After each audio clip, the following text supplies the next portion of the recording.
Kami bertemu 2 tahun lalu di sebuah kedai kopi saat hujan deras.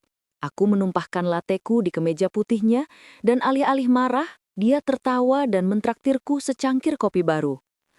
Sejak saat itu, kami tak terpisahkan. Revan adalah pria yang stabil. Dia bekerja sebagai konsultan IT senior untuk perusahaan multinasional, pekerjaan yang sering membuatnya bepergian. Setidaknya itu yang dia katakan. Dia pendiam, teratur, dan sangat protektif. Mungkin sedikit terlalu protektif. Kejanggalan pertama muncul 6 bulan lalu. Kami sedang makan malam di apartemenku ketika ponselnya berdering. Itu bukan nada dering biasa, tapi getaran singkat yang khas. Dia melirik layar, wajahnya langsung menegang. "Maaf sayang, panggilan kantor," katanya suaranya datar. Dia berjalan ke balkon, menutup pintu kaca di belakangnya. Aku tidak bisa mendengar apa yang dia bicarakan, tapi aku bisa melihat siluetnya. Dia tidak terlihat seperti Revan yang sedang menerima telepon dari bosnya. Bahunya tegap, posturnya waspada, dan dia terus-menerus mengamati jalanan di bawah. Panggilan itu berlangsung kurang dari 30 detik. Saat dia kembali, suasananya berubah. Kehangatan di matanya meredup. "Semuanya baik-baik saja?" tanyaku. "Iya, hanya server di Frankfurt bermasalah," jawabnya terlalu cepat. Malam itu, untuk pertama kalinya, dia tidur memunggungiku. Keanehan itu mulai menumpuk seperti debu di sudut ruangan. Ada bekas luka tipis yang memanjang dari tulang selangkanya yang baru aku sadari, yang dia bilang dia dapat dari kecelakaan sepeda saat remaja. Tapi bentuknya lebih mirip bekas hayatan pisau. Ada tas olahraga yang selalu terkunci di bagian bawah lemarinya, yang dia bilang berisi peralatan panjat tebing lama yang terlalu berat untuk dipindahkan. Dan ada panggilan-panggilan aneh di tengah malam, yang selalu dia jawab dengan bahasa yang tidak aku mengerti. Terdengar seperti bahasa Rusia atau sejenisnya. "Klien internasional," kilahnya. Aku mencoba untuk percaya. Aku sungguh-sungguh mencintainya. Tapi hatiku, yang dulu terasa aman bersamanya, kini dipenuhi ragu-ragu. Suatu sore di hari Selasa, dia menelponku. "Lina, aku harus ke Singapura mendadak. Ada audit darurat. Aku akan pulang lusa. Aku mencintaimu." Aku tahu dia berbohong. Aku tidak tahu mengapa aku tahu, tapi aku tahu. Didorong oleh firasat buruk yang tak tertahankan, aku pergi ke apartemennya. Aku punya kuncinya. Aku hanya ingin merasakan kehadirannya, meyakinkan diriku bahwa aku hanya paranoid. Apartemennya rapi seperti biasa, tapi tas olahraga di bawah lemari sedikit terbuka, seolah-olah dia terburu-buru. Jantungku berdebar kencang. Ini adalah batas privasinya. Tapi aku harus tahu.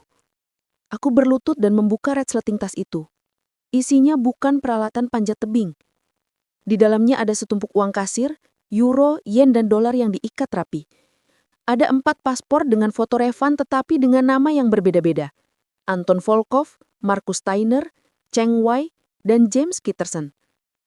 Dan di bagian paling bawah, terbungkus kain minyak, ada sebuah pistol semi-otomatis berwarna hitam pekat dan sebuah peredam suara. Napasku tersecak. Aku terduduk di lantai, dunia terasa berputar. Siapa pria yang tidur di sampingku selama 2 tahun ini? Aku masih di sana, mematung di lantai. Ketika aku mendengar suara kunci diputar di pintu depan, jantungku serasa berhenti berdetak. Dia bilang dia di Singapura. Pintu terbuka. Revan masuk. Dia tidak terlihat seperti baru kembali dari bandara. Dia mengenakan jaket kulit hitam dan ada lebam baru di pelipisnya. Dia berhenti ketika melihatku di lantai. Matanya langsung tertuju pada tas yang terbuka. Wajahnya kehilangan semua warna.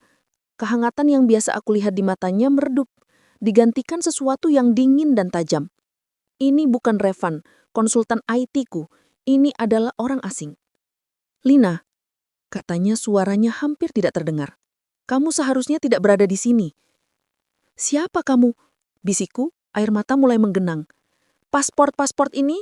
Pistol ini? Siapa kamu, Revan?" Dia menutup pintu di belakangnya, menguncinya 2 kali. Dia tidak bergerak mendekatiku. "Namaku bukan Revan," akuinya. "Itu nama yang aku pilih." Dia menghela napas panjang, napas seorang pria yang telah berlari terlalu lama. "Aku tidak bekerja di bidang IT, Lina. Aku dulu bagian dari sesuatu. sesuatu yang sangat berbahaya. Aku keluar dari organisasi itu. Mereka pikir aku mati. Apa yang kamu maksud? Sesuatu? Tanyaku, suaraku bergetar. Aku adalah fixer, agen intelijen swasta. Jika sebuah pemerintah atau perusahaan besar memiliki masalah yang tidak bisa mereka selesaikan secara legal, mereka memanggil orang seperti aku. Aku melarikan diri dari organisasi itu. Mereka pikir aku mati. Panggilan telepon di balkon, perjalanan mendadak, bahasa asing, bekas lukanya, semuanya masuk akal dengan cara yang paling mengerikan. Jadi, perjalanan ke Singapura? Aku sedang dilacak. Mereka menemukan aku. Pria yang aku lihat di Frankfurt 6 bulan lalu, dia salah satu dari mereka. Aku harus memancing mereka pergi dari sini, pergi darimu.